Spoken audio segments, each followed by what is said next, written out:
According to a report from the Wall Street Journal, the Trump administration is pushing for regime change in Cuba by the end of this year, just in time for the midterms. And won't that be fun, Cenk? What are your 2 cents? Now we're on to Cuba. I mean, how many countries is the anti-war Nobel Peace Prize seeking president going to start? This is madness. And what did we tell you about Venezuela? I said one of the reasons they're into it is because Marco Rubio is the Secretary of State, and he's wanted to invade Cuba his whole life, and you can't invade Cuba until you take out their daddy in Venezuela. So now that that's happened, here we go to more war from the peace president. Yeah, and so to a lot of people, they probably wonder, why is this, why can we take like a week off? No, we can't. They have to do this. It's very important to them. Psychologically, ownership is very important. According to anonymous sources, speaking to the Wall Street Journal, Trump and his inner circle, many members of which have Florida ties, always a bad thing, by the way, see toppling Cuba's communist regime as the defining test of his national security strategy to remake the hemisphere. He believes that ending the Castro era would cement his legacy and do what former President John F. Kennedy failed to do in the 1960s, according to a US official who worked on the issue in Trump's first term. They worked on the issue in the first term because this is something Trump has been working on for the better part of a decade now at this point. And the Wall Street Journal notes what we have already acknowledged, that Marco Rubio has long been dead set on ousting the government of Cuba, and we will talk about him more. The Wall Street Journal also reported that officials are working with Cuban exiles and civics groups to identify someone in the government of Cuba right now who would make some sort of deal with the US. I guess in some of these other cases, they have a person in mind. In this case, they're still shopping, I guess. In the meantime, the administration believes that their recent toppling of the president, at least, if not the regime in Venezuela, remember, 99.9% of the regime is exactly the same as it was. They think that that will serve as a show of force, I guess, to cow Cuba or anyone else who might want to aid them. And they believe that cutting off the subsidized oil that Venezuela sent to Cuba, that will obviously weaken the regime and make it easier to replace them as well. Now, Politico reports just today that Trump is considering a naval blockade to totally stop Cuban oil imports.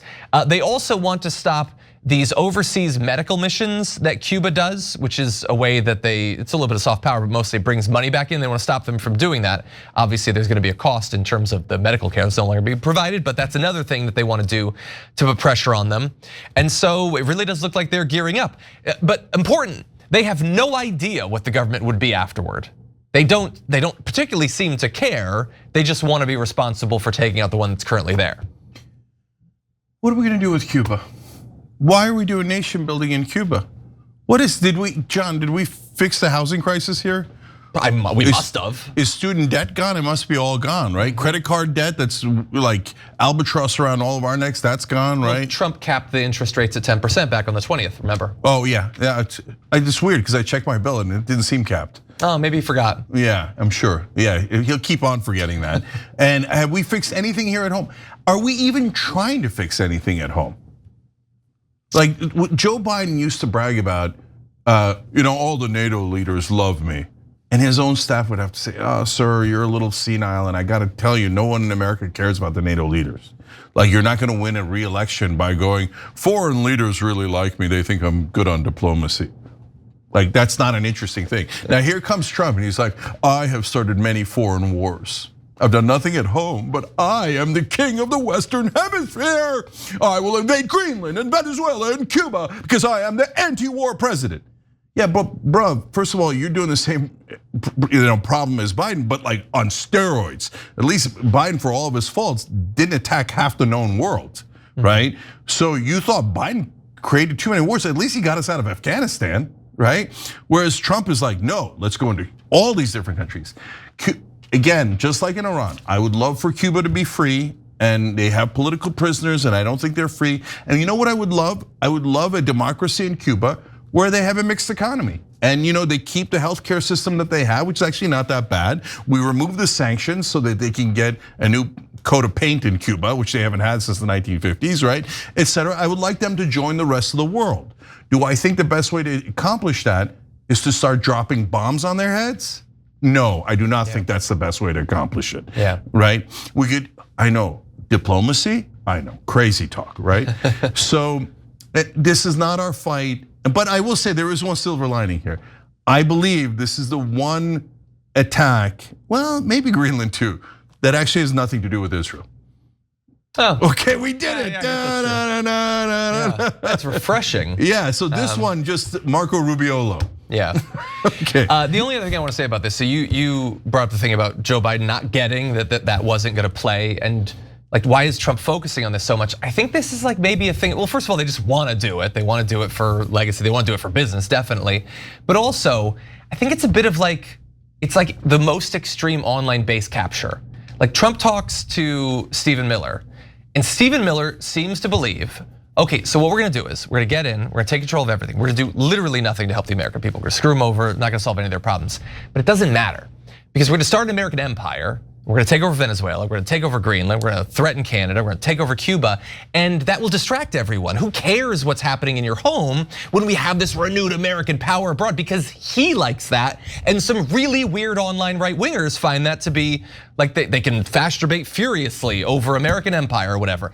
But regular people don't give a damn about that. That's why polls said 4% of America wanted to conquer Greenland, and like 10% want to try to make Canada the 51st state. This is a thing that really weird fascists online want, not regular people, not even regular Republicans, and definitely not independents.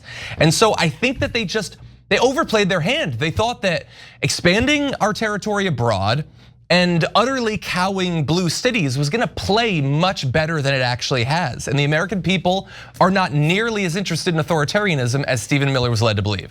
Yeah, John, I don't even think this is like the online extreme right or anything in this case. I haven't heard a peep from them about Cuba. This is just the crazed Cuban activist in Florida who wanted to. I mean, more like Greenland and Canada is probably a better example of it. But yeah, I think Marco Rubio is really driving this one. But part of the reason why I say it's not even the crazed extreme right wing is because only 4% of the country wants to attack Greenland. So that means it's almost no one, right? And so the people who are doing it are the power players around around Trump. And those are the worst people on earth. And they're like, attack all of Israel's enemies, attack Greenland, attack Venezuela, attack Cuba, attack everyone. The defense contractors are gonna make money, oil companies are gonna make, I'm gonna make money, right? And Trump, and then so how do they get the moron Trump to do what they want? It's super easy. You remember what he said when he was, after we attacked Venezuela? He's like, there used to be this thing called the Monroe Doctrine. Like, it's obvious he just learned about it, right? They just told him about it. And that's like when we control the whole Western Hemisphere. And now people are calling it the Monroe Doctrine. You just did it. Nobody's called it anything yet. So what that means is Stephen Miller got in his ear. Oh, sir, you're gonna be the king of the Western Hemisphere. Everyone's gonna applaud every time you come into the room. Well, if you want, we'll get you like a nice little military thing with a bunch of medals. I know you never served because of the bone spurs. I know, but both are your heels, right? But you'll be like the glorious king. And then they'll call it the Monroe Doctrine. He's like, oh, I like that, Monroe Doctrine. It sounds like dumbass doctrine. So feels like it too. Yeah, have at it, Hoss. Yeah. Every time you ring the bell below, an angel gets his wings. Totally not true, but it does keep you updated on our live shows.